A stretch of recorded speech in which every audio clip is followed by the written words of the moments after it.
የልቦና ችሎት ደራሲ ዲያቆን በረከት አዝመራው አዘጋጅ ገብረ መስቀል ወርቅነህ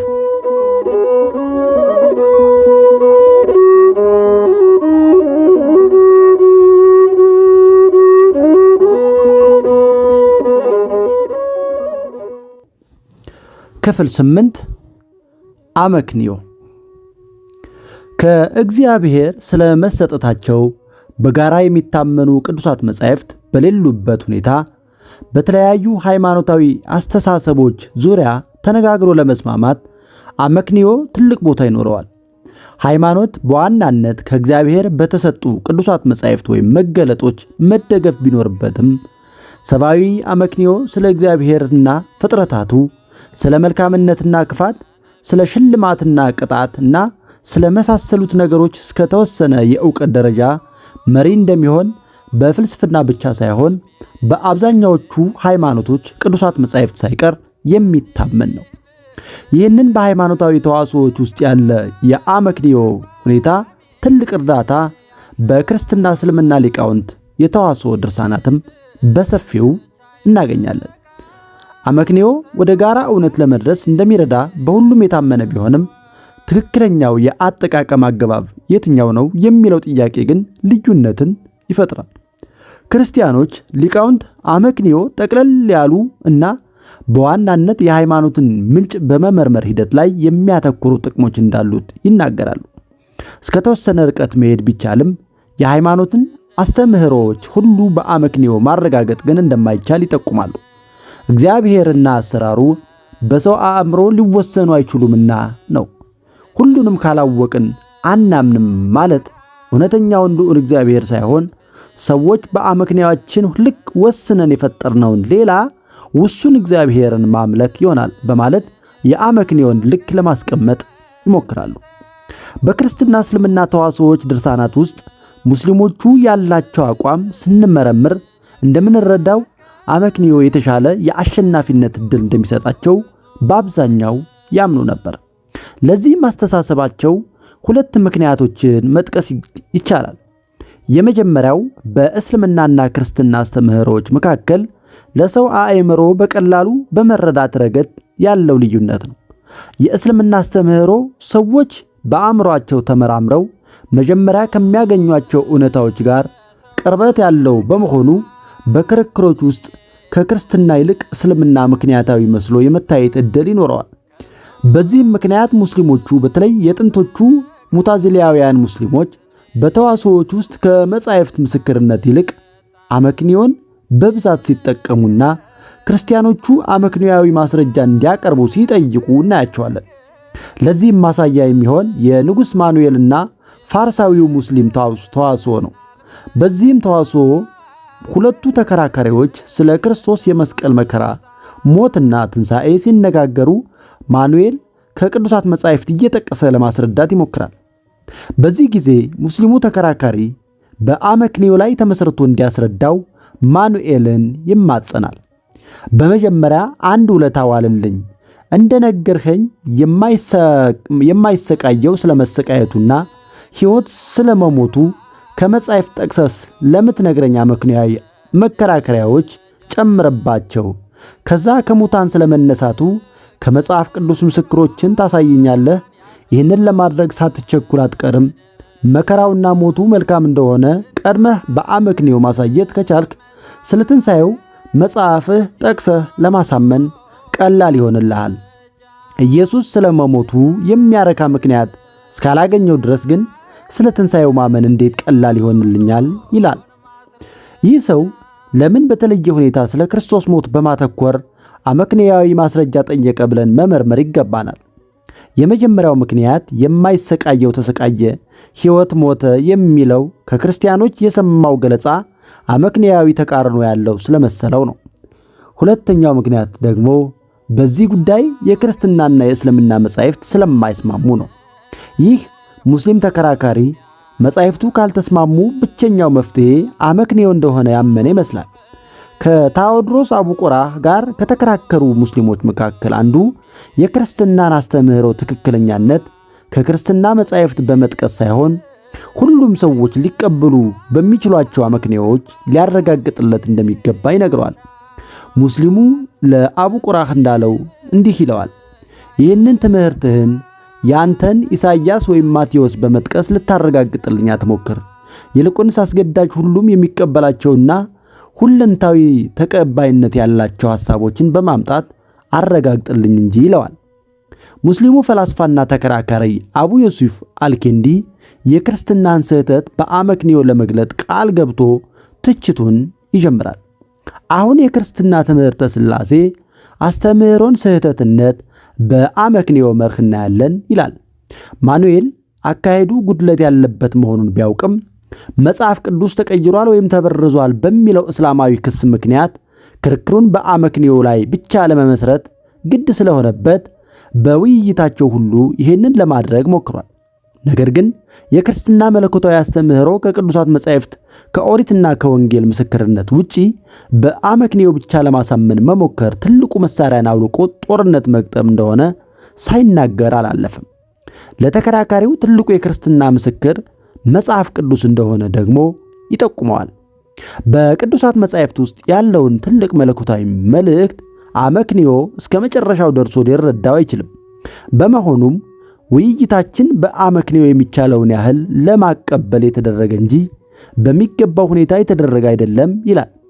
በብዙ የመጽሐፍ ቅዱስን እርዳታ በሚፈልጉ ነገሮች በመጽሐፍ ቅዱስ ንባቦች ውስጥ ያሉ መሳሪያዎችን ተገፍፌ ለመፋለም ተገድጃለሁ። በእነዚህ ፋንታ በንግግሮች ወይም በአመክንዮአችን እና ምሳሌዎችን ተጠቅሜያለሁ ይላል። እነርሱንም ቢሆን የተጠቀምኩት ሰሚው በሚችለው አቅም በተገቢ ሁኔታ በገደብ ነው ይለናል። ታዲያ አመክንዮ ወይም ዕውቀት ከሰው ታላላቅ ተፈጥሯዊ ስጦታዎች አንዱ መሆኑ እየታመነ እምነቱን ለመረዳት ወይም ለማስረዳት አመክንዮ ትልቅ ድርሻ የለውም ማለት ነውን ብሎ መጠየቁ አግባብ ነው። ትልቅ ድርሻ አለው በማለት ይመልሳል አቡ ቁራህ። ክርስትና በጥቅሉ እንጂ በእያንዳንዱ ጉዳዮች በተናጠል እየመረመርን የተቀበልነው እምነት አይደለም። በመሆኑም የክርስትና አስተምህሮዎችን ከመቀበል በፊት ሰባኪዎችን የክርስቶስን ሐዋርያት ወይም ክርስቶስንና ነቢያትንና የጻፏቸውን ቅዱሳት መጻሕፍት እውነተኛነት ማመን ያስፈልጋል ይለናል። ይህንን የምናምነው ደግሞ የሰዎችን መልካምነት በእግዚአብሔር የተሰጣቸውን ተአምራት የማድረግ ኃይልና ጽናት አገናዝበን እውነተኛ እንደሆኑ ስለተረዳን ነው። ይህንን ለማድረግ አመክንዮአችን በአግባብ መጠቀም ያስፈልገናል ይለናል። ከተቀበልናቸው በኋላ ግን ትምህርታችን እና መጻሕፍቶቻችንም ቀድመን በእምነት እየተቀበልን በአእምሮአችንም ሰው የሚረዳውን ያህል ለመረዳት እንሞክራለን እንጂ ያልተረዳሁትን አልቀበልም ማለት አይገባም። በአመክንዮ ያልተረዳሁትን ነገር በእምነት አልቀበልም ማለት አምላካዊውን እውነት ሁሉ በእኔ አእምሮ ልወስነው ማለት ነው። ሰውን ከእግዚአብሔር ከፍ ለማድረግ መሞከር ነው ይላል አቡ ቁራህ። የማናውቀውን እንዴት እናምናለን የሚል ጥያቄም ይነሳል። አቡ ቁራህም የአስተምህሮው ምንጭ ከእግዚአብሔር በተአምራት የተመሰከረለት እውነተኛ እንደሆነ ካወቅን በአመክንዮ የማንደርስበትን በእምነት መቀበል ይገባል። ሁሉንም ሃይማኖታዊ አስተምህሮ እስከ መጨረሻው በአእምሮ መረዳት አይቻልምና ለመዳናችንም ሁሉን በአእምሮ መረዳት አያስፈልገንምና ይላል። ሁሉንም መረዳት አለብኝ፣ የእግዚአብሔርን ምስጢር አውቄ ካልተረዳው አምኜ አልከተለውም የሚሉትን ሰዎች ሐኪሙን አምነው የሚገድል ይሁን የሚያድን እንደሆነ የማያውቁትን መድኃኒት የሚወስዱ የመርከቡ መሪ መቅዘፍ የመቻሉን ሳያውቁ አምነውት ወደ ባህር የሚገቡ ነገር ግን በአመክንዮ የማንረዳውን ነገር በእምነት አንቀበልም የሚሉ ኩሮዎች እያለ በተሳለቆ መንገድ ይነቅፋቸዋል። ሌላኛው ክርስቲያን ሊቅ አማር አልበስሪ አመክንዮ መልካምና ክፉን ከመለየትና በአንድ አምላክ ከማመን ሊያደርሰን እንደሚችል ከዛ ያለፈ ከፍ ያሉ ነገረ ሃይማኖታዊ ዕውቀቶች ግን በመገለጥ ብቻ ሊታወቁ እንደሚችሉ ያስረዳል። ከላይ እንዳተትነው ይህንን መገለጥ በአመክንዮ በመልአት መመርመርና መመዘን ባንችልም ምንጩን እንዲሁም እግዚአብሔር ለመልእክተኛው በምን ሁኔታ እንደመሰከረለት በምንመረምርበት ጊዜ አእምሮአችንንም በሚገባ መጠቀም ይገባል ይለናል። ታዎድራስ አቡ ቁራህ በዚህ ማብራሪያው በደፈናው እምነት ብቻ እንጂ አመክንዮ ወይም ዕውቀት አያስፈልግም እያለን አይደለም። ነገር ግን ትምህርተ ሥላሴን የመሳሰሉ ረቂቅ እምነቶች ከሰው ውስን አእምሮ ይልቅ በመገለጥ እምነት ላይ መደገፍ ይኖርባቸዋል።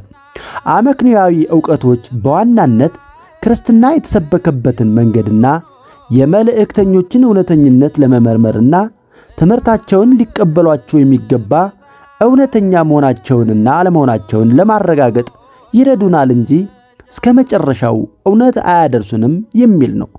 ክርስቲያኖቹ የአመክንዮን ጠቀሜታ በሌላ አቅጣጫም ያዩታል።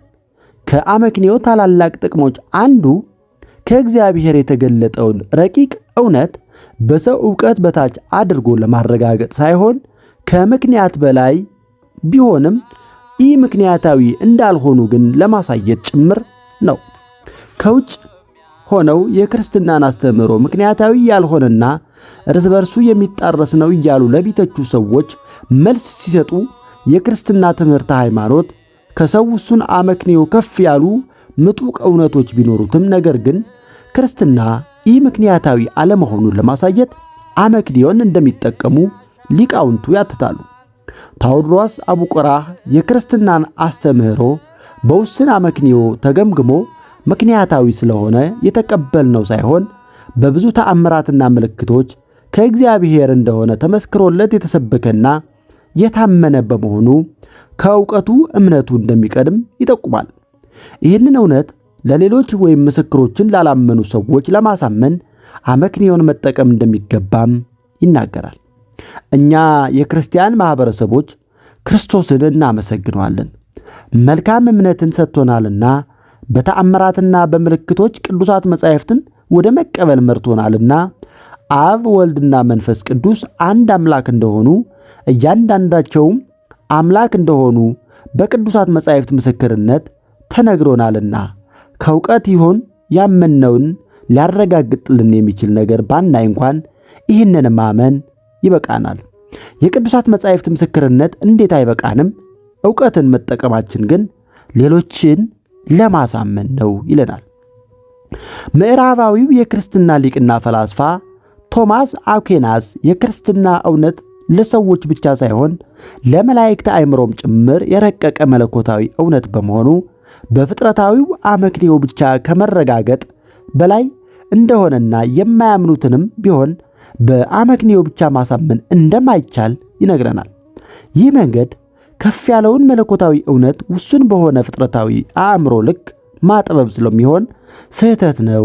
ነገር ግን ክርስትና ከአመክንዮ ከፍ ቢልም ከአመክንዮ ተቃራኒ ግን አይደለም። ክርስቲያኖችም የአመክንዮ ብቃት የሚያንሳቸው አይደሉም ይላል ቶማስ አኩናስ።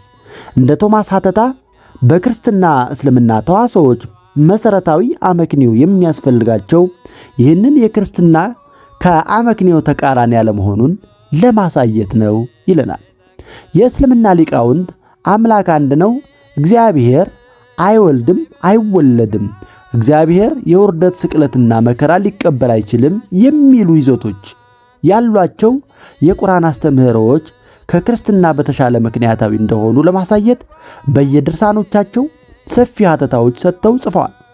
ከነዚህ ሊቃውንት መካከል አልወራቅና አልጠበሪ ተጠቃሽ ናቸው።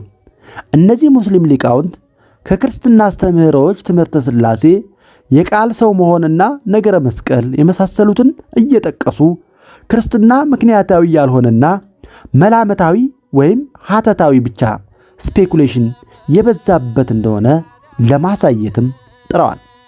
እግዚአብሔር አንድ ሲሆን ሶስት ነው፣ እንዲሁም አምላክ ሲሆን መከራ ተቀበለ የሚሉ አስተምህሮዎች በተቃርኖ የተሞሉና በፍጹም ምክንያታዊ ሊሆን የማይችል እሳቤዎች እንደሆኑ ደጋግመው በመናገር እስልምናን ከፍ ባለ አመክንዮአዊ ብልጫ ለማሳየት ብዙ ርቀቶችን ተጉዘዋል።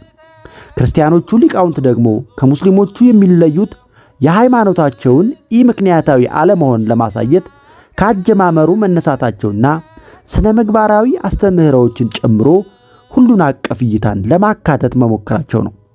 ብዙዎቹ የክርስትና ሊቃውንት ከእስልምና አንጻር ለክርስትና ጥብቅና ለመቆም በጻፏቸው ድርሳናት ትክክለኛው ሃይማኖት ቅዱሳት መጻሕፍት ከሐሰተኞቹ ተለይቶ እንዴት እንደሚታወቅ የሚያትቱ ቀዳሚ ርዕሶችን አካተዋል። እነዚህ ሐተታዎች በአብዛኛው የሃይማኖቱን ምንጭና የተስፋፉባቸውን መንገዶች በመመርመር ላይ ያተኮሩ ናቸው። በተጨማሪም በተለምዶ ምክንያታዊ የሚመስሉ እሳቤዎችንም ጠለቅ ብለው ለመመርመርና ምክንያታዊ ለመሆን የሚቀራቸውን ከፍ ያሉ ማብራሪያዎችን ለማሳየት ሞክረዋል። ለምሳሌ እግዚአብሔር አንድ ነው በሚለው ተስማምተው አንድ ምድር ነው፣ አንድ ምንድን ነው? ስንት አይነት አንድነት አለ? ከተለያዩ አንድነቶች ውስጥ ለእግዚአብሔር የሚስማማው አንድነት የትኛው ነው ብለው በመጠየቅና ፍልስፍናዊ ብያኔዎችን እንደረዳት በእነዚህ ጥያቄዎች ውስጥ ሃይማኖታዊ እውነት ከተለመዱ ብያኔዎች ከፍ ያሉ እይታዎችን እንደሚያስፈልጉት ለማሳየት ጥረት አድርገዋል። ለአመክንዮ ሩቅ የሚመስለው ክርስቶስን መከራ ከሰው ዘር የውድቀት ጥልቀትና የእግዚአብሔር ውስን የሌለው ቸርነት አንጻር ከታየ በአስደናቂነቱ ውጭ ምክንያታዊነት የለበትም በማለትም ሊደረስበት የማይችል ፍቅር በአመክንዮ ሙሉ በሙሉ ሊረዱት የሚችል ባይሆንም ምክንያታዊ ሊሆን እንደማይችል ግን ለማሳየት ሞክረዋል። ጥያቄውን ይህንን ለመቀበል ወደሚቸገሩት አዙረው እግዚአብሔር የፈለገውን ለማድረግና ቸርነቱንና ጽድቁን በዚህ መልኩ ለመግለጥ ምን ይሳነዋል በሚል የአመክንዮ ጥያቄ ግብረ መልሳቸውን አጠናክረዋል። እጨጌ ዕንባቆም ይህንን ተመሳሳይ መንገድ ተከትሎ ስለ ክርስቶስ ሥጋን መልበስና ሰው ሆኖ ከሰማይ ስለመውረዱ ሲናገር ለምንትኑ ትተአገዙን አኮኑ ቦቱ ስልጣነ ይገብር ዘፈቀደ ወአልቦ ዘይሳአኖ፣ ለምን ትከራከሩናላችሁ? የፈቀደውን ለማድረግ ስልጣን የለውምን? የሚሳነው ነገርስ አለን? ይላል። በዚህ አይነት ክርስትና አመክንያዊ አለመሆኑን ለማሳየት አመክንዮን የመጠቀም ጥረቶቻቸው ከሚታወቁትና በዘመን ቀደም ካሉት ሊቃውንት መካከል በምዕራፍ 1 አጭር ግለ ታሪክ የጻፍንላቸው አቡ ራኢጣ፣ አቡ ቆራህ እና አማር አልበስሪ ተጠቃሾች ናቸው።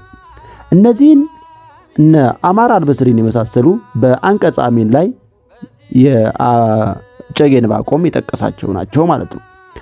ስለ አንድ ወይም ስለ አንድነት የተሰጡ አመክንያዊ ሐተታዎች በምዕራፍ 3 ገጽ 156 ጀምሮ መመልከት እንደሚቻለው በተጨማሪ የሙስሊሞችን ምክንያታዊ የሚመስሉ ትችቶችን የሚሞግቱበትን የተቃረኖ ሕግ ላው ኦፍ ኮንትራዲክሽን ሐተታ በሚቀጥሉት ምዕራፎችም አብረን እናያቸዋለን።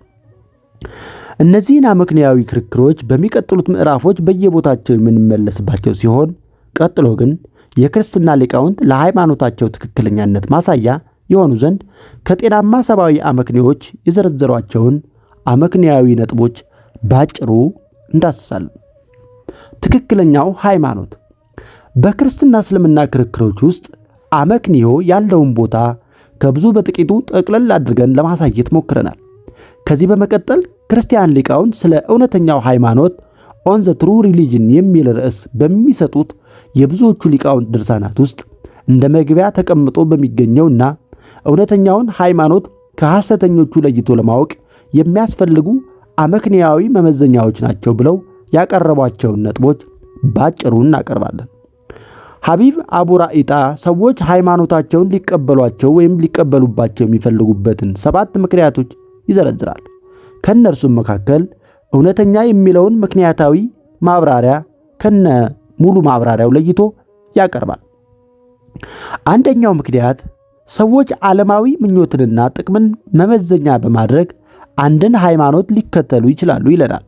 የክርስትና ወንጌል የዓለምን ቅንጦት በመናቅ ራስን መግዛትንና ትህትናን የመሳሰሉ ከፍ ያሉ የሥነ ምግባር አስተምህሮችን ትልቅ ቦታ ሰጥቶ ስለሚሰብክ ዓለማዊ ምቾትን ወይም ምኞቶችንና ጥቅማ ጥቅሞችን መፈለግ ክርስቲያኖች ክርስቶስን የተከተሉበት ዋና ምክንያት ሊሆን አይችልም። የዚህ ዓለም ደስታና ጥቅምን የሚያሳድድ ሰው የፈቃድ ድህነትና በዚህ ዓለም ስስትና ከንቱ ምኞት በፈቃድ መሞትን የሚጠይቁ ትእዛዛት ባሉበት የወንጌል ሃይማኖት ምን ፈልጎ ይመጣል ሲል ይጠይቃል። የአቡ ራኢጣ አመክንዮ ዓለማዊ ምኞትንና ጥቅምን መፈለግ የሃይማኖቱ እውነተኛነትን አያሳይም። ይህንን ፈልጎ ወደ ሃይማኖት የሚመጣ ሰው ዓለማዊ ጥቅምን እንጂ እውነትን ፈልጎ አልተከተለውም። ወደ ሃይማኖቱ የገፋው ምስክር የለውም። እውነት ሳይሆን ዓለማዊ ፍትወቶችን ወይም ምኞቶችን ናቸው የሚል መደምደሚያ ሰጥቷል። ታዎድሮስ አቡ ቆራህ በተመሳሳይ ይህንን ሰው ወይም እነዚህ ሰዎች ሃይማኖትን ሊመርጡበት የሚችሉበትን ምክንያት ጠቅሶ ክርስትና ምንም ምድራዊ ሀብት በሌላቸው ሐዋርያት የተሰበከ በመሆኑም በዚህ ምክንያት የተስፋፋ ሃይማኖት ነው ሊባል እንደማይቻል ያስረዳል። ይህ ሐተታ ለክርስትና ጥብቅና መቆም ብቻ ሳይሆን እስልምና ተከታዮችን ያፈራበትን መንገድ ወይም መንገዶችን መተቸትንም በውስጡ ይዟል። በእስልምና የመጀመሪያ ዘመናት በጦርነት የኢአማንያን ሀብት መውሰድ የተፈቀደ ነበርና በተጨማሪም በእስላማዊ ግዛቶች ሙስሊም ለመሆን ያልፈለጉ ክርስቲያኖች ተጨማሪ ግብር በመክፈል ኢኮኖሚያዊ ጫና ይደርስባቸው ነበርና ነው። ሙስሊሙ አብደል ጀባር ክርስቲያኖች የዚህን ዓለም ሀብትና ስጋዊ ተድላ ደስታ መናቅና ራስን በጥብቅ በመገዛት በትህርምት መኖር የክርስትና ሕግ መሆኑ የክርስትናን እውነተኛ ሃይማኖትነት ያረጋግጣል ብለው እንደሚያምኑ፣ ይህ ግን ስህተት እንደሆነ ጽፏል። አብደል ጀባር እንደሚለው ከሆነ መነናውያንና ህንዳውያን በሃይማኖታቸው ሕግጋት ከክርስትና የበለጠ ዓለምን መናቅና ትህርምት ስላላቸው ይህ እውነተኛ የሚያደርግ ከሆነ ከክርስቲያኖች ይልቅ የእነርሱ ሃይማኖት ትክክል መሆን አለበት ይለናል። ነገር ግን ከአቡራይጣና ሌሎች ክርስቲያን ሊቃውንት ማብራሪያ እንደምንረዳው ጉዳዩ የዚህን ዓለም ጊዜያዊ ሀብትና ምኞት ፈልጎ ሃይማኖትን መከተል ትክክል አይደለም የሚል እንጂ ዓለምን መናቅን የሚሰብኩ ሃይማኖቶች ሁሉ በጠቅላላ ትክክለኛ ናቸው የሚል አቋም አይደለም። በዚህ ዓለም ጊዜያዊ ምቾቶች ባሪያ ከመሆን ወጥቶ ራስን በመግዛት ወደ ዘላለማዊ ነገሮች ማተኮር አንዱ የክርስትና ሕግ እውነተኛነት ማሳያ ሆኖ የቀረበ ቢሆንም ይህ ብቻ ግን የእውነተኛ ሃይማኖት ማረጋገጫ ነው አልተባለም። የክርስቲያን ሊቃውንት ሐሳብ የዓለምን ፍትወት ፈልጎና ይህንን የሚያበረታታ ሃይማኖትን መርጦ መከተል ስህተት ነው። ይህ እውነትን ሳይሆን የሥጋ ምኞትን መከተል ነው የሚል ነው። ሁለተኛው ደግሞ ምክንያት በዚህ ዓለም ያሉት መብላት፣ መጠጣትና መጋባት በሚመጣው ዓለም የሃይማኖት ዋጋ ሆነው ተትረፍርፈው ይሰጣሉ ብለው በማመን ሰዎች አንድን ሃይማኖት ሊከተሉ አይችሉም። ይህ ግን ምስክር ያለው እውነትን ሳይሆን ፍትወትን መከተልን ስለሚያመለክት ስህተት ነው ይሉናል። በወንጌል ትምህርት ከትንሣኤ በኋላ መብላት፣ መጠጣትና መጋባት እንደሌለ በግልጽ ስለተነገረ ዘላለማዊ ሕይወት መብላት፣ መጠጣትና መጋባት እንዲሆን የሚፈልግ ሰው ወደ ክርስትና ሊመጣ የሚችልበት ምክንያት የለውም ይለናል። አቡራኢጣ በዚህ ሐሳቡ እስልምና በተስፋፋበት መንገድ ላይ ትችት ይሰነዝራል። በእስልምና አስተምህሮ እነዚህ ስጋዊ ነገሮች በገነት የጻድቃን ሽልማት እንደሆኑ በቁርአን ተደጋግሞ በግልጽ ተጽፏልና የአስተምህሮውን እውነተኛነት አምነው ሳይሆን እነዚህን ተስፋ እያደረጉ ሙስሊም የሚሆኑ እንዳሉም ይነገራልና። ሶስተኛው ምክንያት ደግሞ ሰዎች ከፍርሃት የተነሳ አንድን ሃይማኖት ሊከተሉ ይችላሉ። የክርስትና ሰባኪዎች ምንም አካላዊ ኃይል ያልነበራቸው በትር እንኳን እንዳይዙ በጌታቸው የተከለከሉ ስለሆኑ በሰይፍ አስገድደው ሰዎችን ወደ ክርስትና በማምጣት የማይጠረጠሩ ትሑታን፣ ድሃዎችና ተራ አሳስጋሪዎች በመሆናቸው ክርስትና ሰዎችን በጉልበት በማስፈራራት አልተሰበከም። በዚህ ሁኔታ ሰው እንዴት በፍርሃት ክርስቲያን ሊሆን ይችላል ብሎ ይጠይቃል። አቡራኢጣ በቀጥታ ባይናገረውም ይህም እስልምናን በተዘዋዋሪ የሚተች ነጥብ ነው። እስልምና ከመጀመሪያዎቹ ዘመናት ጀምሮ ቅዱስ ጦርነት ወይም ጂሃድ በማወጅና ሌሎች ሃይማኖቶችን በሚከተሉ ህዝቦች ላይ ፍርሃትን በመፍጠር እንደተስፋፋ በታሪክ ይነገራልና በሰይፍ አሸናፊነት መስፋፋቱ ለነብዩና ለሃይማኖቱ ትክክለኛነት አዎንታዊ ማስረጃ አድርገው ያቀረቡ ሙስሊም ሊቃውንት እንዳሉ ሁሉ በተቃራኒው ይህንን የአቡራኢጣን መንገድ በመከተል ለሃይማኖቱ አሉታዊ ማስረጃ አድርገው ያቀረቡ ሌሎች ክርስቲያን ሊቃውንትም አሉ። ከነዚህም መካከል በሙስሊሙ አልሐሺመይ እና በክርስቲያኑ አልኬንዲ መካከል የነበረውን ክርክር እንመልከት። አልሐሺሚ የእስልምናው ነብይ መሐመድና ተከታዮቹ በተለይ ፋርሳውያኑ በጦርነት ማሸነፋቸው ለሃይማኖታቸው እውነተኛነት ማረጋገጫ እንደሆነ ይናገራል። አልኬንዲ ደግሞ ለዚህ ሐሳብ መልስ ሲሰጥ እግዚአብሔር ድል የሚሰጣቸው ሁሉ እውነተኞች እንዳልሆኑ ይልቁንም ሌሎችን ለመቅጣት ሲል እግዚአብሔር ለጣዖት አምላኪዎችም ሳይቀር ድል እንዲሰጥ እንደሚችል ከመጽሐፍ ቅዱስ ጥቅስ በመጥቀስ ይጠቁማል። ክርስቲያኑ አልኬንዲ የጠቀሰው የሚከተለው ጥቅስ ነው። አምላክህ እግዚአብሔር ከፊትህ ካወጣቸው በኋላ ስለ ጽድቄ እወርሳት ዘንድ ወደዚች ምድር እግዚአብሔር አገባኝ ስትል በልባት ትናገር፣ እነዚህንም አሕዛብ ስለ ኃጢአታቸው እግዚአብሔር ከፊት ያወጣቸዋል።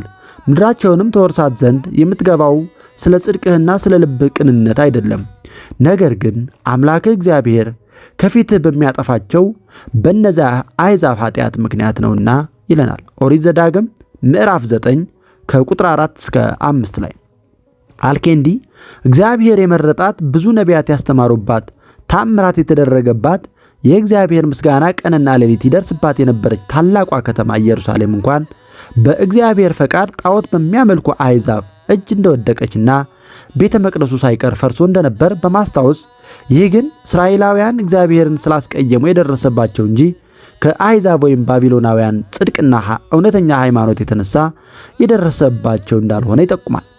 በመሆኑም ሙሐመድና ተከታዮቹ በመጀመሪያዎቹ ዘመናት በፋርሳውያን ላይ ያገኙት ጦርነት ድል የእስልምና እውነተኛ ሃይማኖትነትን ማረጋገጫ ሳይሆን የፋርስ ሰዎች ሁለቱን ታላላቆች ኃጢአቶች እነርሱም ጣዖት አምልኮ፣ ፀሐይንና እሳትን ማምለክ እና ዝሙት ልጆቻቸውን ሳይቀር ሚስት አድርገው ማግባት በመፈጸማቸው ከእግዚአብሔር የወረደባቸው ቅጣት እንደሆነ ያስረዳል። እግዚአብሔር ከቀድሞ ጀምሮ አሕዛብን የሚቀጣው እንዲሁ ባለ መንገድ እንደሆነም ይናገራል። አልኬንዲ ሊዮን ሳልሳዊ በበኩሉ ክርስቲያኖች በሌሎች ሕዝቦች እጅ መከራ መቀበላቸው የእምነታቸውን እውነተኛ ለመሆን እንደማያሳይ ይልቁንም በቅዱሳት መጻሕፍት ይህ ሁሉ እንደሚደርስባቸው ቀድሞ እንደተነገረ ያስታውሳል። በዚህም የተነሳ ክርስቲያኖች እንደነርሱ ሃይማኖታዊ ጦርነት ወይም ጅሃድ ማድረግን የሚያዝ ሕግ እንደሌላቸው ይልቁንስ መከራውን ለመቀበል ሁልጊዜ ዝግጁ መሆናቸውን ይህ በሚመጣው ዓለም ከክርስቶስ ዘንድ ክብር እንደሚያሰጣቸው ከመጽሐፍ ቅዱስ አስተምህሮዎች በመጥቀስ ያስረዳል። ሊዮን ሳልሳዊ ከጠቀሳቸው የመጽሐፍ ቅዱስ ጥቅሶች መካከል ክርስቲያኖች መከራን እንደሚቀበሉ ኢየሱስ ክርስቶስ ደግሞ በወንጌል ያስጠነቀቀበት ክፍል ይገኛል። ባሪያ ከጌታው አይበልጥም ብዬ የነገርኋችሁን ቃል አስቡ። እኔን አሳደውኝ እንደሆነ እናንተን ደግሞ ያሳድዷችኋል። ቃሌን ጠብቀው እንደሆኑ ቃላችሁን ደግሞ ይጠብቃሉ። ዳሩ ግን የላከኝን አያውቁምና ይህንን ሁሉ ስለ ስሜ ያደርጉባችኋል ተብሎ በዮሐንስ ወንጌል ምዕራፍ 15 ቁጥር 20 እስከ 21 እንደተነገረ። ሌሎችንም ጥቅሶች ሊዮን ሶስተኛ የጠቀሳቸው የመጽሐፍ ቅዱስ ጥቅሶች አሉ። ከነዚህም ውስጥ ትንቢተ ኢሳይያስ ምዕራፍ 62 ቁጥር 2፣ የዮሐንስ ወንጌል ምዕራፍ 16 ቁጥር 20፣ የዮሐንስ ወንጌል ምዕራፍ 17 ቁጥር 6 እና የዮሐንስ ወንጌል ምዕራፍ 16 ከቁጥር 15 እስከ 19 ያሉ ጥቅሶች ናቸው። ወደ ፋርሳውያን መሸነፍ በመመለስ የቀደሙት ሙስሊሞች በእነርሱ ላይ በጦርነት መሰልጠናቸው የሃይማኖታቸው እውነተኛነት ማረጋገጫ ከሆነ ፋርሳውያኑ ከክርስቲያን የባዛንታይን ነገስታት ጋር ሳይቀር እየተገዳደሩ ለ400 ዓመታት ጭቆናቸውን አጽንተው የቆዩት ሃይማኖታቸው ጣዖት አምልኳቸው በእግዚአብሔር ዘንድ የሚወደድ እውነተኛ አምልኮ ስለነበረ ነውን በማለት ይጠይቃል። ይህንን ያህል ዘመናት የኖሩበትን ምክንያት የሚያውቀው እግዚአብሔር ብቻ ቢሆንም ከእምነታቸው እውነተኛነት የተነሳ እንዳልሆነ ግን የታወቀ ነው ይለናል ሊዮን ሳልሳዊ። ከአንድ የተከበረ ሙስሊም ለተነሱ ጥያቄዎች በቤተ ሐሌው ሶሪያዊ ክርስቲያን መነኩሴ የተሰጡ መልሶችን በያዘው በ8ኛው መቶ ክፍለ ዘመን መጀመሪያ አካባቢ በተጻፈው ጥንታዊ ድርሳን ውስጥ ተመሳሳይ ሐሳብ ይገኛል።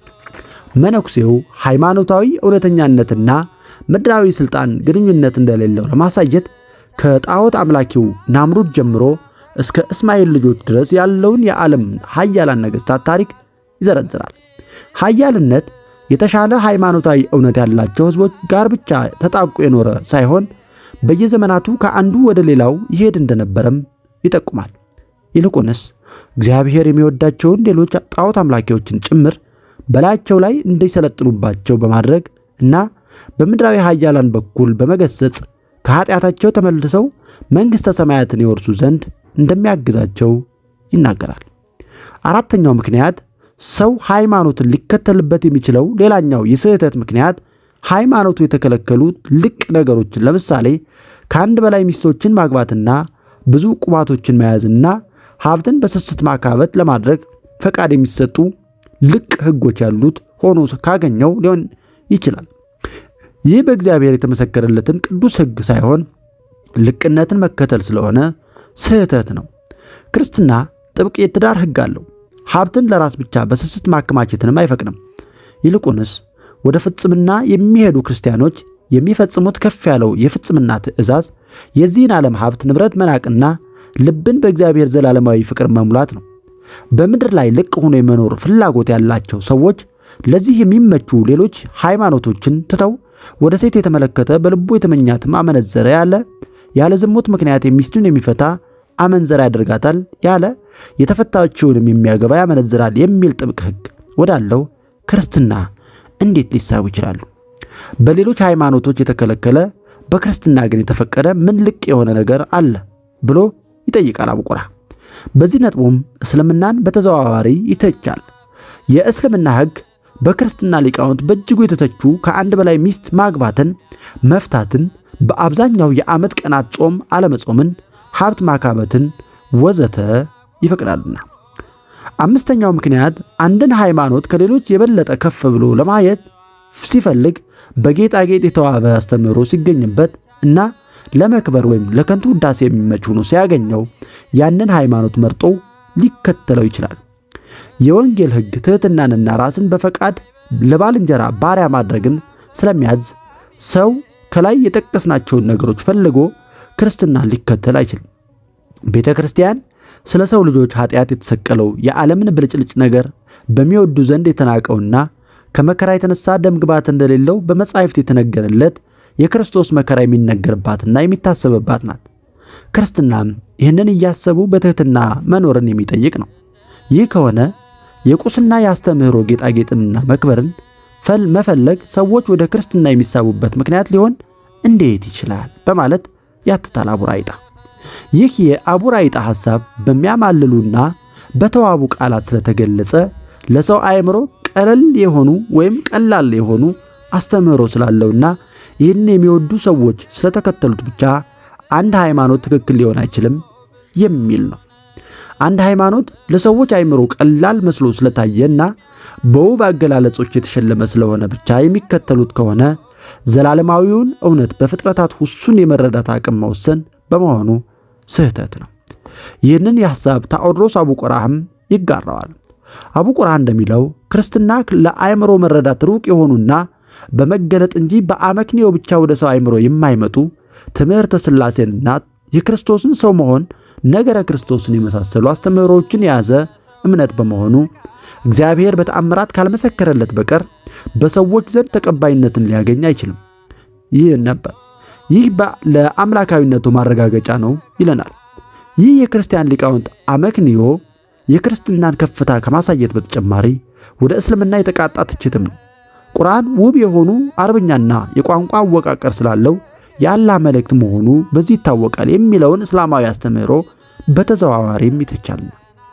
ስድስተኛው ምክንያት በጎሳ ዘውግ አንድነት ላይ የተመሰረተና ይህንን ተጠቅመው በሌሎች ላይ የበላይ ለመሆን የሚሰሩ ሰዎች የሚመሩት ሃይማኖትም ብዙ ተከታዮች ሊኖሩት ይችላል። ክርስትና በምድር ሁሉ የተበተኑ ከሁሉም ዘውጎች የተሰበሰቡ ምድራዊ ክብርንና የበላይነትን የማይፈልጉ ለመግደል ሳይሆን የክርስቶስ ምስክሮች ሆነው ለመሞት እንደ በግ በተኩላዎች መካከል የተላኩ ሰዎች የሰበኩት ሃይማኖት በመሆኑ የዘውግ አንድነትና የኃይል የበላይነት ከክርስትና መስራረትና እሳቤ ጋር አይሄድም። ክርስትና በምድራዊ ኃይልና ስልጣን በሌሎች ላይ የበላይ ለመሆን መፈለግን ስለሚከለክል የዘውግና የኃይል አንድነት የክርስትናን ማህበር ለመቀላቀል ጥሩ ምክንያት አይደለም። አቡራኢጣ የዘር ወይም ዘውግ አንድነትን ከተሳሳቱ ሃይማኖትን መከተያ ምክንያቶች ውስጥ አንዱ አድርጎ መቆጠሩ እስልምናን ለመተቸትም ጭምር ነው። እስልምና ለአረብኛ ቋንቋና ለእስማኤላውያን አረብ ዘውግና የተለየ ቦታ የመስጠት ዝንባሌ ይታይበታልና በዚህም የተነሳ ክርስቲያን በተለይ ምዕራባውያን ሊቃውንት በጥንትና መካከለኞቹ ዘመናት ለእግዚአብሔር መገዛትን በሚያመለክተው ሙስሊም የሚለው ስም ሳይሆን ዘውጋዊ መነሻ ባላቸው ሳርሰንና እስማኤላውያን በሚሉ ስሞች ይጠሯቸው ነበር። ሰባተኛው ምክንያት እነዚህ ከላይ የተዘረዘሩ 6 ምክንያቶች ትክክለኛ ያልሆኑና በእግዚአብሔር ዘንድ የተናቁ ምክንያቶች ናቸው ይላል አቡራኢጣ። ይህንን ያለበት ምክንያት በአንድ አረፍተ ነገር ሲገልጽም ለእግዚአብሔር ፈቃድና ለአስተምህሮ መታዘዝን አያመለክቱምና ይለናል። አንድ ሰው ከላይ በዘረዘርናቸው ምክንያቶች በመሳብ አንድን ሃይማኖት ቢከተል ለምድራዊ ፍላጎቶቹ እንጂ ለሃይማኖቱ ትክክለኛነት አመክንያዊ ማስረጃ የለውም። የተከተለው የሃይማኖቱን ከፍ ያለና በእግዚአብሔር የተመሰከረለት እውነትና አምላካዊ ፈቃድ ሳይሆን የራሱን ከንቱ ፍላጎቶች ነውና ይለናል አቡራይጣ። ከላይ የዘረዘርናቸው ሃይማኖትን ለመከተል ትክክለኛ ያልሆኑ ማስረጃዎች ናቸው። ታዲያ ትክክለኞቹ ማስረጃዎች ምንድናቸው ለሚለው ጥያቄ መልስ ይሰጣል። ትክክለኛው ሃይማኖት እውነተኛ በሆኑና ማንም በማያስመስላቸው ድንቆችና ምልክቶች ከእግዚአብሔር ዘንድ ማረጋገጫ ያለውና ሰዎች እውነተኛ የእግዚአብሔር አምልኮ መሆኑን አምነው በፈቃዳቸው የሚከተሉት ነው። ይህ እውነተኛው ምክንያት እጅግ የረቀቀ የመንጋዎችን ሐሰት የሚበታትን ምንፍቅናዎችን የሚያጋልጥ ክርስቶስ ሐዋርያቱን የጠራበት እርሱ ተከታዮቹን ኃያል ያደረገበትና እነርሱም በስሙ ሙታንን ያስነሱበት በፈቃዱና በኃይሉ ዕውሮችን ያበሩበት እንዲሁም ለምጻሞችን ያዳኑበት ማረጋገጫ ነው ይለናል አቡራይጣ።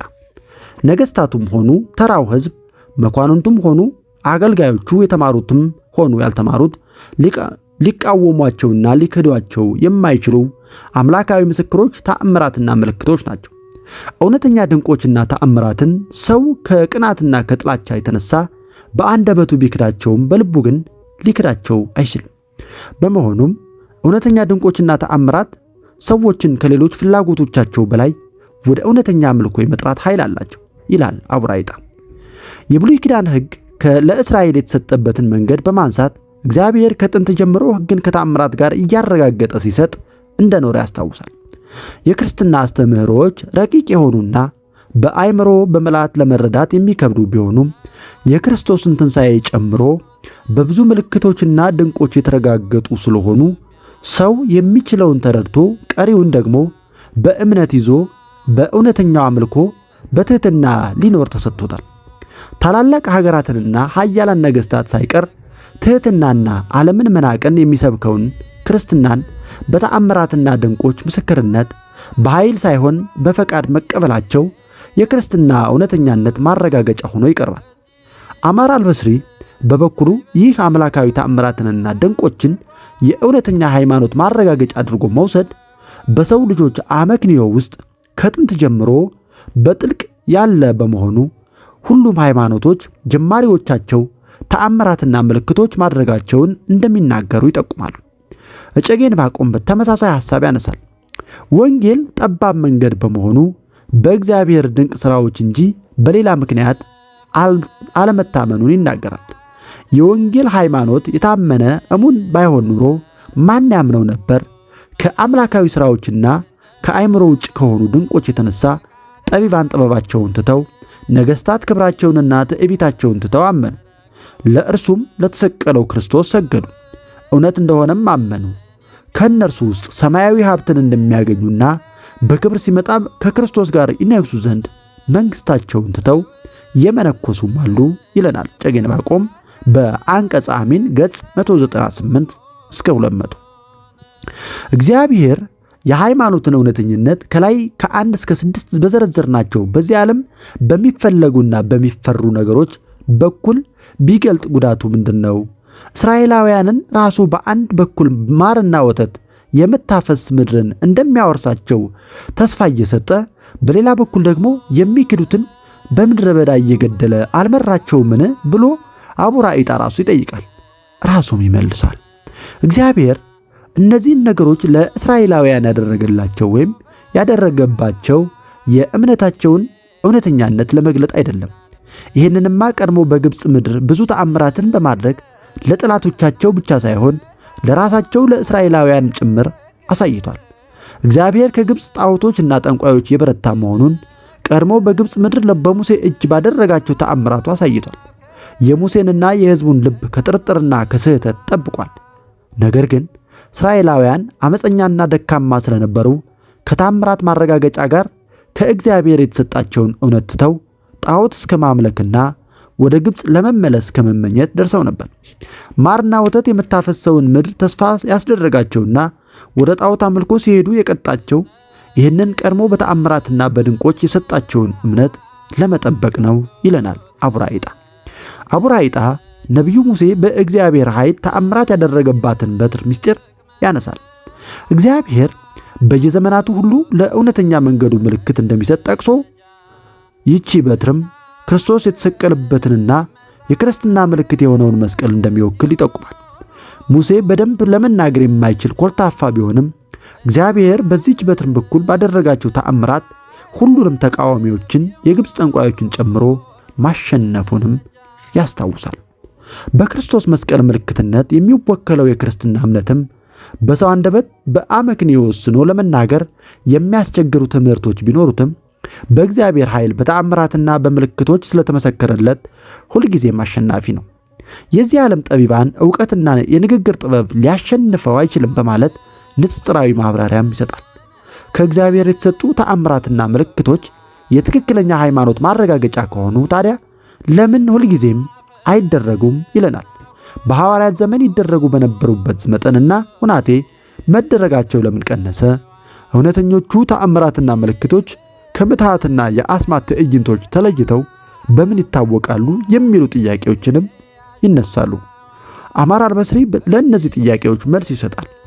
እግዚአብሔር ቀድሞ የክርስትና ሃይማኖትን ሲመሰርተው በብዙ ድንቅ ተአምራትና ምልክቶች መስክሮለታል። ነገር ግን ክርስትና በዓለም ሁሉ ከተስፋፉ በኋላ ተአምራቱና ምልክቶቹ ቀድሞ ይደረጉ በነበሩበት ደረጃ አይደረጉም።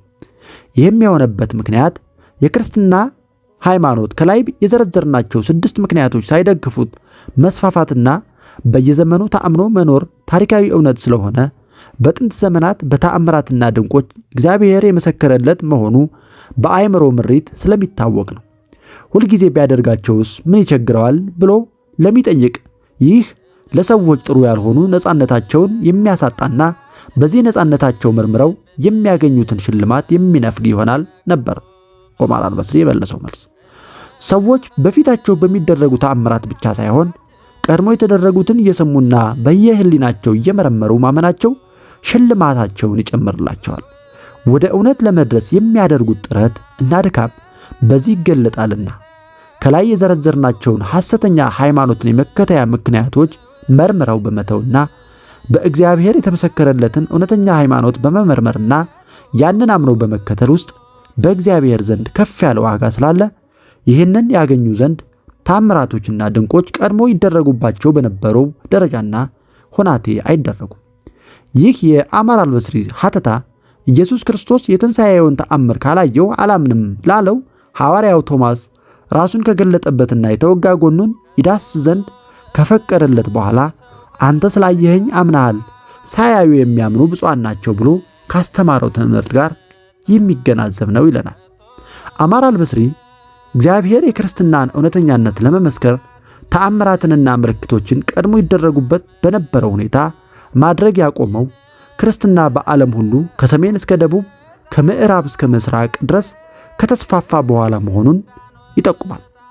ይህ እስኪሆን ድረስ ግን እውነተኛው የሃይማኖት ክርስትና ከላይ በዘረዘርናቸው ሐሰተኛ ሃይማኖትን የመከተያ ምክንያቶች ተስፋፍቷል ተብሎ እንዳይታማ እግዚአብሔር በተአምራትና ድንቆች ሲጠብቀው እንደነበር ያስረዳል።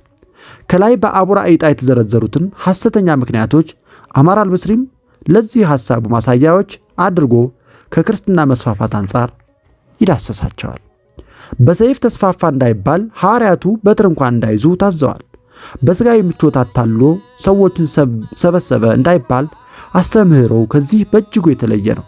በዘርና ዓለማዊ የሥልጣን የበላይነት፣ በዘመናዊ አነጋገር በተለይ በፖለቲካ የበላይነት አንድ የሆኑ ሰዎች አስፋፉት እንዳይባል ደግሞ ሐዋርያት በዓለም ሁሉ ዙረው የሰበሰቡት የክርስትና ኅብረት እርስ በርሳቸው በጠላትነት ከሚተያዩና የተለያዩ ቋንቋዎች ካሏቸው ሕዝቦች አይሁድ፣ ሮማውያን፣ ነጮች፣ ጥቁሮች ሳይቀር የተውጣጣ ነው።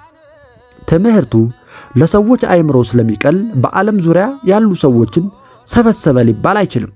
የክርስትና አስተምህሮ ለፍጥረታዊው አእምሮ ቅርብና ቀላል አይደለምና ከሞት በኋላ የሚኖረውን ሕይወት ለሰዎች ፍላጎት በሚመች መልኩ በማቅረብና ሰዎችን በዚህ ተሰብስበው እንዳይባል ክርስትና ስለ ዘላለም ሕይወት ሲናገር ቁጥብ ነው። መንግሥተ ሰማያት መብላት መጠጣትና መጋባት እንዳልሆነች የሚያስተምረው ክርስትና በእነዚህ ነገሮች ለሚያስደስተው ወይም ለሚደሰተው አብዛኛው ዓለም የሚያጓጓ ሕይወትን አልሰበከም። መንፈሳዊውን ደስታ ለሚያውቁት እንኳን ዓይን ያላየው ጆሮ ያልሰማው በሰው ልብ ያልታሰበው እግዚአብሔር ለሚወዱት ያዘጋጀው በሚሉ ምስጢራዊ አገላለጾች የተነገራቸው ነው። የተስፋፋው በዚህ ምክንያት ነው ሊባልም አይችልም። ገንዘብ በመስጠትና ጉቦ በመክፈል ተስፋፋ እንዳይባል ደግሞ እንኳንስ ለሌሎች የሚሰጡት ለራሳቸው ምንም በሌላቸው ድሆች አሳ አስጋሪዎች የተሰበከ ሃይማኖት ነው። በመሆኑም ጤነኛ አእምሮ ያለው ሰው ክርስትና ወደ ዓለም ሁሉ የተስፋፋው በወንጌልና በቁርአን እንደተጻፈው ክርስቶስና ሐዋርያቱ ባደረጓቸው ተአምራትና ምልክቶች በኩል በእግዚአብሔር ኃይል እየተመሰከረለት እንጂ በምንም ምክንያት እንዳልሆነ ይረዳል። ከዛ ውጪ በሌሎች ምክንያቶች ተስፋፍቷል ብሎ ጤነኛ አእምሮ ሊያምን እንደማይችልም ይናገራል አማራ አልበስሪ። የእነዚህ ተአምራትና ምልክቶች ውጤት ሐቀኛ ሕሊና ባላቸው ሁሉ ዘንድ በዚሁ መልኩ ሕያው ሆኖ ስለሚኖር እግዚአብሔር በፈቀደው ጊዜ ተአምራቱን በመጀመሪያዎቹ ክፍላተ ዘመናት ያደርግበት በነበረው ሁኔታና ስፋት ማድረግን አቋርጦታል ይላል አማራ አልበስሪ። ይህን ሐሳቡን ለማጠናከርም የእስራኤላውያንን ሁኔታ እንደማሳያ ያነሳዋል። ክርስቶስ እስኪመጣ ድረስ በእስራኤል ልጆች ዘንድ ከእግዚአብሔር የሚደረጉ ተአምራትና ድንቅ ምልክቶች መደረጋቸው አልቆመም ነበር። የክርስትና ግን ከዚህ የተለየ ነው። ሌሎች ሐሰተኛ ምክንያቶች ሊጋብዙበትና ክርስትና የተስፋፋው በሌሎች ሐሰተኛ ምክንያቶች ነው ተብሎ መጠርጠር በማይቻልባት ሁኔታ እስኪስፋፋ እንጂ ከዚያ በኋላ በመጀመሪያዎቹ ዘመናት በሰፊው ይደረጉ የነበሩ ተአምራትና ምልክቶች አልቀጠሉምና በቀደሙት እስራኤላውያንና በክርስቲያኖች መካከል ይህ ልዩነት የተፈጠረበትን ምክንያት ያስረዳል አማራ አልበስሪ። እስራኤላውያን በአንድ ዘውግ የተሰበሰቡ የያዕቆብ ልጆች በመሆናቸውና ከመጀመሪያው ጀምሮ ብዙ ጦርነቶችን ያደርጉ ስለነበረ ከላይ ከተጠቀሱት ሐሰተኞች ምክንያት መካከል የተወሰኑትን እንደ ስብራት ከታሪካቸው ጋር ይዘዋቸው ይኖሩ ነበር። በመሆኑም ለኃጢአታቸው ዘውትር የሚቀርቡ መስዋዕቶችንና የሚቀያየሩ ካህናት ያስፈልጓቸው እንደነበረ ሁሉ በኋላ በሚመጡ ትውልዶች ዘንድ እግዚአብሔር በሃይማኖት የሰበሰባቸው ሳይሆኑ በጎሳና በጦርነት የተሰበሰቡ ናቸው በሚል ሃይማኖታቸው ጥርጥር ውስጥ እንዳይገባ ከመጀመሪያው ጀምሮ ክርስቶስ እስኪመጣ ድረስ ዘመን ድረስ በተአምራት ሊደግፋቸው ይገባ ነበር። እግዚአብሔርም ይህንን አድርጓል። ክርስትና ግን ከጅምሩ ከነዚህ ሐሰተኛ ምክንያቶች የጸዳ ሆኖ ስለተስፋፋ ይህ አላስፈለገውም ነበር። ይህ አዲስ ኪዳን ክርስትና ከጥንቱ የእስራኤላውያን ሕግ ከሚበልጥባቸው ምክንያቶች አንዱ ይህ ነው። ይህ ክርስቶስ እስኪመጣ ድረስ በእስራኤላውያን ዘንድ ተአምራት አልተለየውም የሚለው የአማራ አልበስሪ ሐሳብ የብሉይ ኪዳን መጻሕፍት እስከ ክርስቶስ መምጣት ድረስ በእግዚአብሔር ኃይል ተጠብቀው ኖረዋል ወይም አልተበረዙም ከሚለው ቀድሞ ያስነሳ ነው የጥብቅና ሐሳብ ጋር የሚዛመን ነው።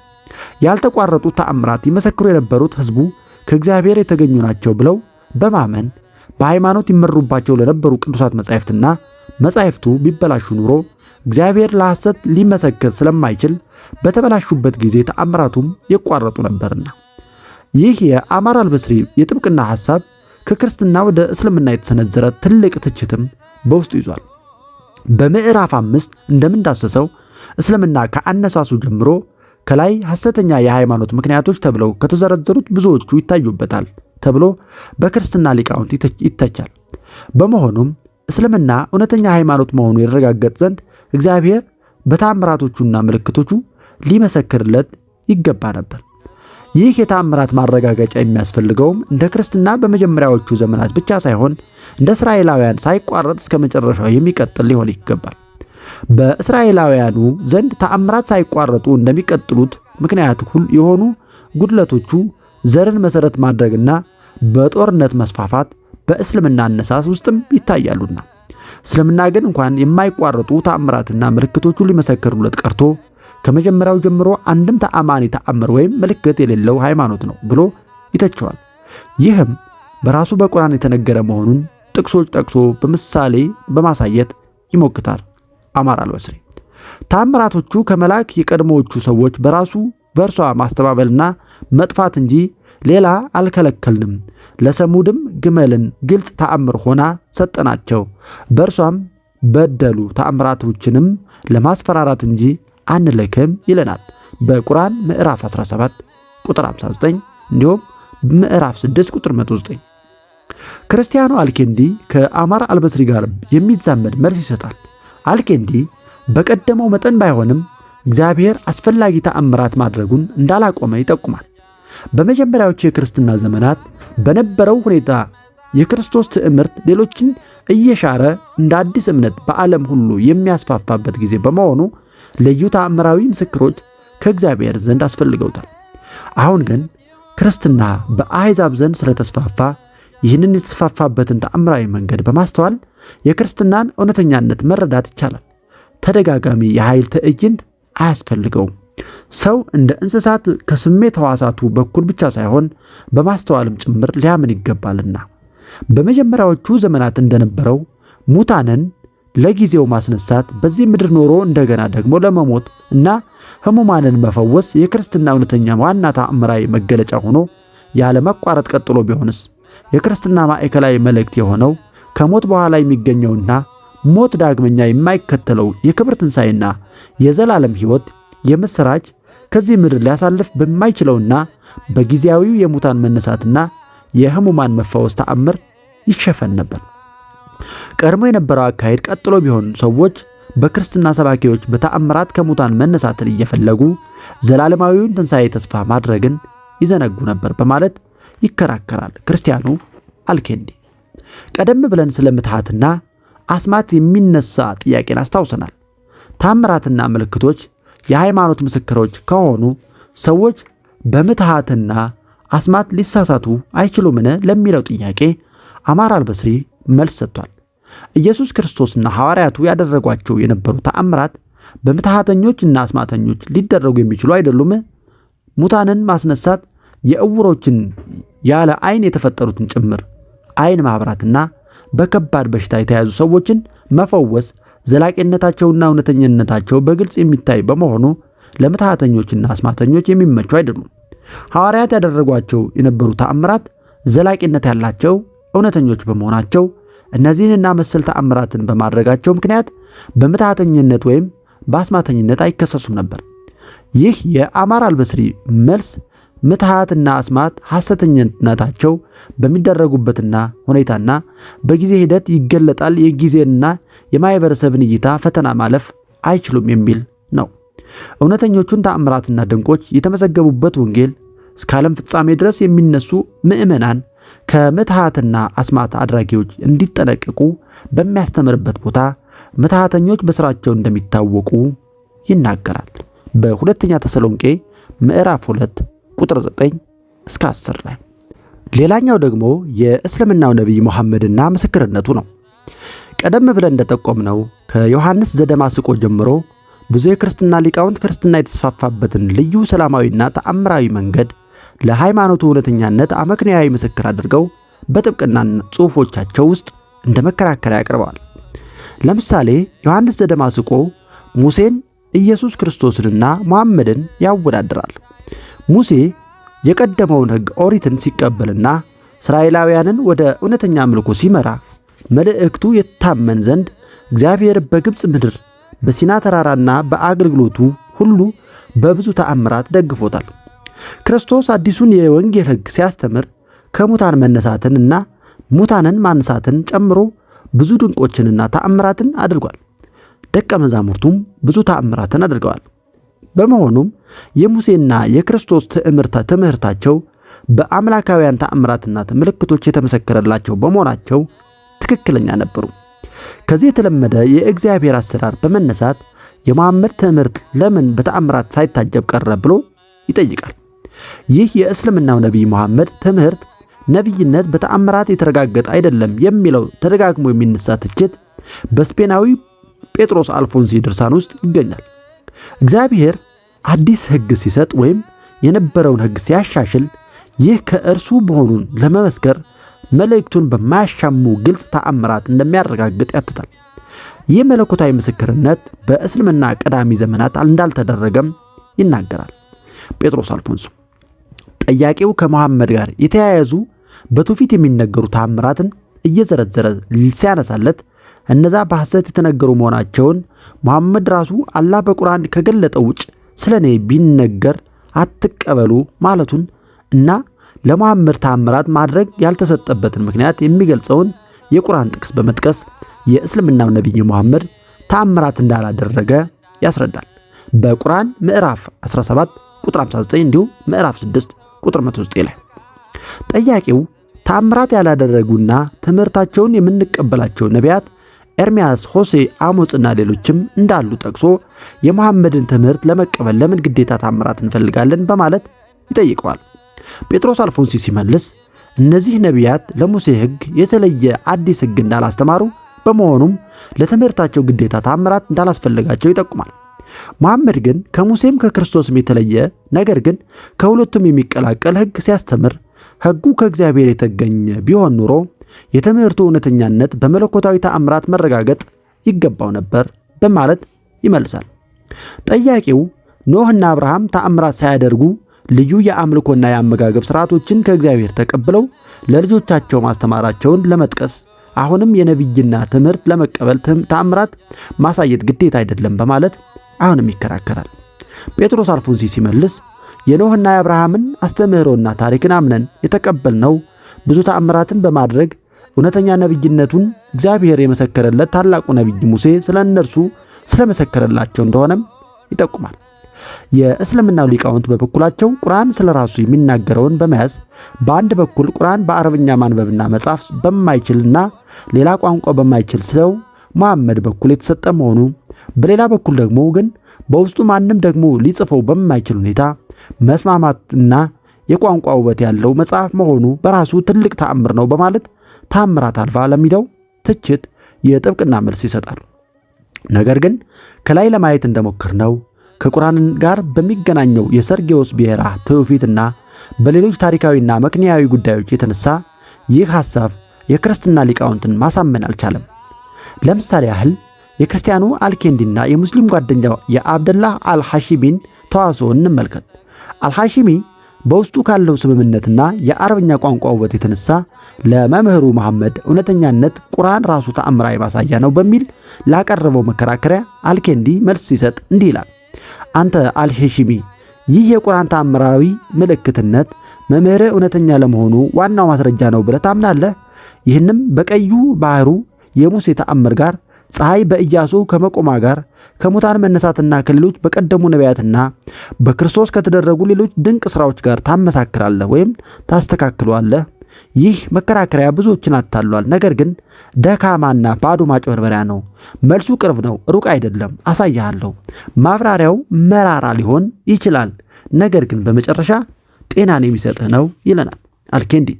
ከዚህ ቀጥሎ የቁርአን ምንጭ ከክርስትናና ከአይሁዳውያን መናፍቃን እንደሆነ የሰርጌዎስ ብሔራን ትውፊትና ከቁርአን ጋር የተያያዙ በእስልምና ታሪክ ውስጥ የሚነገሩና በእስልምና ዘንድም የሚታመኑ የሚላቸውን ታሪካዊ ማስረጃዎችን ይዘረዝራል። ከነዚህ መካከል ከመሐመድ ሞት በኋላ የእስልምና ውስጥ የእውነት ቀውስ መከሰቱ፣ በአሊና በአቡበከር ፉክክር ውስጥ አይሁዶች አሊን ለማስተማርና እንደ መሐመድ ነቢ አድርገው ለማቅረብ በዚህም ከአቡበከር በላይ እንዲሆን ለማድረግ ቃል ገብተው ወደ አሊ እንደተጠጉና አጋጣሚውን ተጠቅመው ሰርጌዎስንና መሐመድን ጥለውት ያለፉትን መጽሐፍ እንደበረዙት ይተርካል። ይህም በቁርአን ይዘት መለያየትን አምጥቶ በሶስተኛው ከሊፋ በኡስማን ትእዛዝ ቁርአን ሁሉ እንዲሰበሰብ እንደተደረገ ዘይድና አብደላህ የተባሉ ጸሐፍት የቁርአንን የሚለያዩ ንባቦች እንዲከልሱና እንዲያረሙ እንደታዘዙና ሌሎችም ታሪካዊ ማስረጃዎችን ያመጣል።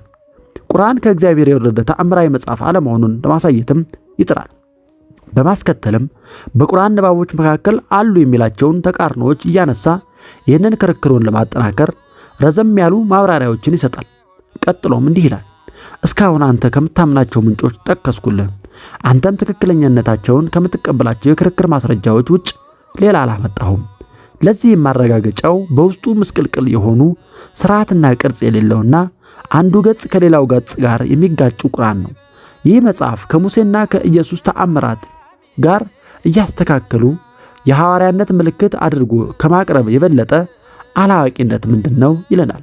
እንኳን ታሪክንና ፍልስፍናን የምንመረምረው እኛ ቀርቶ ትንሽ ቅንጣት የመረዳት አቅም ያለው ሰው ሁሉ ይህንን አታላይ መክንዮ ለመቀበል በህልሙ እንኳን እንደማይሞክር እርግጥ ነው ይለናል ማለት ነው። በቁርአን ዙሪያ በመጀመሪያዎቹ የእስልምና ዘመናት የነበሩ ልዩነቶችን በዶክተር ሁሴን ሞዳረሲ ጥናታዊ ጽሑፍ ውስጥ ይመልከቱ። በዚህ ጽሑፍ ውስጥ አልኬንዲ ለችግሩ መንስኤ ስላደረጋቸው አይሁዶች የተባለ ነገር ባይኖርም ችግሩ ግን ለመከፋፈል ምክንያት ሆኖ እንደነበር ያሳየናል። ቁርአንን የተሰበሰቡበትን መንገድና በውስጡ አለ የሚለውን ምስቅልቅል እየተቃቀሰ ከተቸ በኋላ ወደ ቋንቋው በትችቱ ይሄዳል። አረቦቹን ጨምሮ ሁሉም ሕዝብ የራሱን ቋንቋ ከሁሉ በላይ ውብ የሆነ የሌላውን ደግሞ ኋላ ቀር አድርጎ ማየት የተለመደ መሆኑን አልኬንዲ ይገልጻል። ከቁርአን የበለጡ ድንቅ የቋንቋ ውበት ያላቸው መጻሕፍት በአረብ ባለቅኔዎችና በሌሎች የስልጣኔ ቋንቋዎች መጻፋቸውንም ያነሳል። በቁርአን እንደተገለጸው መጽሐፉ ድንቅ ምልክት የተባለው በአረብኛ ጥራቱ ሊሆን አይችልም ይላል አልኬንዲ። እኛ ፍቹን ታውቁ ዘንድ አረብኛ ቁርአን ሲሆን በእርግጥ አወረድ ነው ይለናል ቁርአን ምዕራፍ 12 ቁጥር 2 ላይ።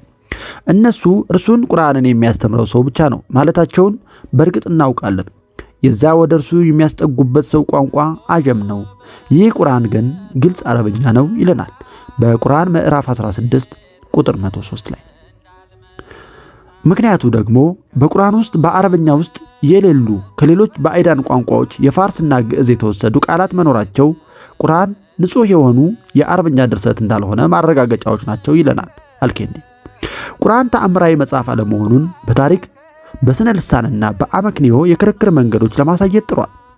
ይህም ቀደም ብለን በዳሰስነው በአቡራኢጣ 7ኛው የአመክንዮ መዘዘኛ መሰረት እስልምና እግዚአብሔር በድንቆችና በተአምራት ያልደገፈው ሃይማኖት መሆኑን፣ ክርስትና ግን ብቸኛው ተአምራዊ ሃይማኖት መሆኑን ለማሳየት ነው።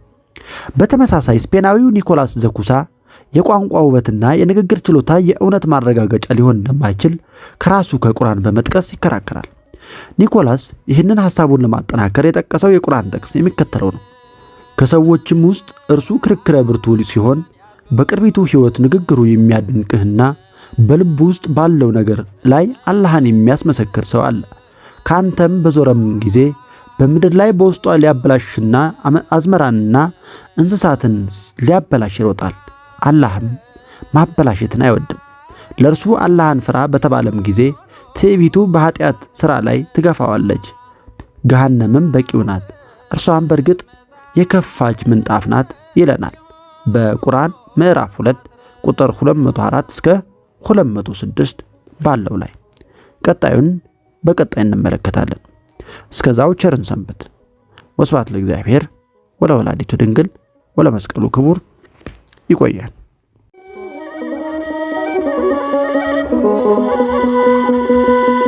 መጽሐፍ ቅዱስን ሁሉም ያነበዋል፣ ምዕራፍና ቁጥሩ ሁሉም ይጠቅሰዋል። በዚህ ብቻ አይበቃም፣ ተርጓሚ ያሻዋል። በዚህ